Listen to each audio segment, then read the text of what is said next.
2.5 ते 3 इंच एवढं आलं असं कापून घेतलेलं आहे. 20 पाकळ्या लसणाच्या घेतलेल्या आहेत. हे मोठे मोठे लसूण पाकळ्या आहेत. लसूण आणि आलं थोडंसं जास्त घ्यायचं आहे. इथे मी 12 लवंगी मिरची घेतलेली आहे. ह्या तिखट असतात आणि हे चिकन आहे ते झणझणीत होणार आहे. त्यामुळे इथे मी लवंगी मिरची वापरलेली आहे. पण जर तुम्हाला वाटत असेल की लवंगी मिरची तिखट असेल तर तुम्ही त्याऐवजी दुसरी कुठलीही मिरची वापरू शकता कमी तिखटाची. इथे मी 1 वाटीभर कोथिंबीर घेतलेली आहे. कोथिंबीर ही जास्त घ्यायची आहे. तर त्याचा मी खरडा करणार आहे.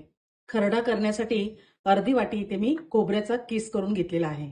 खरडा बनवण्यासाठी मी गॅसवर कढई ठेवली आहे. त्याच्यामध्ये इथे 1 चमचा तेल घालत आहे.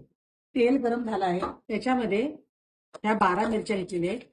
लसूण 20 पाकळ्या घेतलेल्या आहे आणि 2.5 इंच मी आल्याचे तुकडे घेतलेले आहेत. आता हे थोडंसं परतून घ्यायचं आहे. त्याच्यामध्ये अर्धा टीस्पून जिरं टाकत आहे.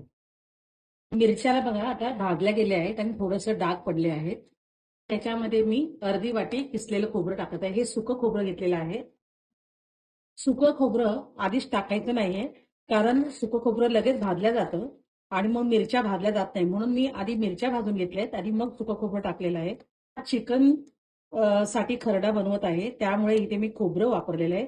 पण एरवी जर तुम्हाला खरडा बनवायचा असेल तर तुम्ही खोबरं न वापरलं तरी चालेल. त्याच्याऐवजी तुम्ही शेंगदाण्याचा कूट वापरू शकता. खोबरं सुद्धा बघा चांगलं भाजलं गेलं आहे. आता मी गॅस बंद करत आहे. त्याच्यामध्ये मी कोथिंबीर टाकत आहे. आता हे मिश्रण गार झालं आहे. खलबत्त्यामध्ये आता वाटून घेत आहे. पण जाडसर वाटून घ्यायचं आहे. आता हे मी काढून घेत आहे. खलबत्त्यामध्ये थोडंसं पाणी टाकून हे पाणी मी प्लेटमध्ये घेत आहे. हे मी चिकन करताना वापरणार आहे. गॅसवर मी कढई गरम करायला ठेवली आहे आणि याच्यामध्ये 2 टेबलस्पून होईल एवढं मी तेल टाकत आहे. तेल गरम झालं आहे. एक मोठा कांदा बारीक चिरून घेतलेला आहे तो टाकत आहे. अर्धा किलो बोनलेस चिकन घेतलेलं आहे आणि त्याचे बघा असे मीडियम साईजचे पीस करून घेतलेले आहेत. तुम्ही बोनवालं सुद्धा चिकन इथे वापरू शकता. कांदा ब्राऊन झाला आहे. त्याच्यामध्ये मी आता चिकन टाकत आहे. चिकन याच्यामध्ये चांगलं परतून घ्यायचं आहे. चिकन परतत असताना बघा याचा कलर सुद्धा सफेद झाला आहे आणि याला पाणी सुद्धा सुटलं आहे. आता हे पूर्ण पाणी आटवून घ्यायचं आहे. हे मी मोठ्या गॅसवरच करत आहे. चिकन मधलं पाणी आटलं आहे. चिकन चांगलं परतलं पण गेलं आहे. त्याच्यामध्ये मी अर्धा टीस्पून जिरे पूड, अर्धा टीस्पून धने पूड, अर्धा टीस्पून हळद टाकत आणि अर्धा टीस्पून मीठ टाकत आहे. हे सगळं मिक्स करून घ्यायचं आहे. त्याच्यामध्ये मी अर्धा टीस्पून गरम मसाला टाकत आहे.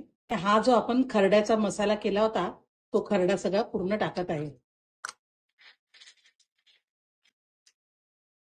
त्यामध्ये अर्धा टीस्पून मी पुदिन्याची पेस्ट केलेली आहे ती टाकत आहे.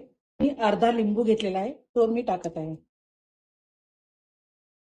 हे चिकन आता चांगलं परतून घ्यायचं आहे मसाल्यामध्ये. खलबत्ता धुवून जे पाणी घेतलं होतं ते पाणी मी टाकत आहे.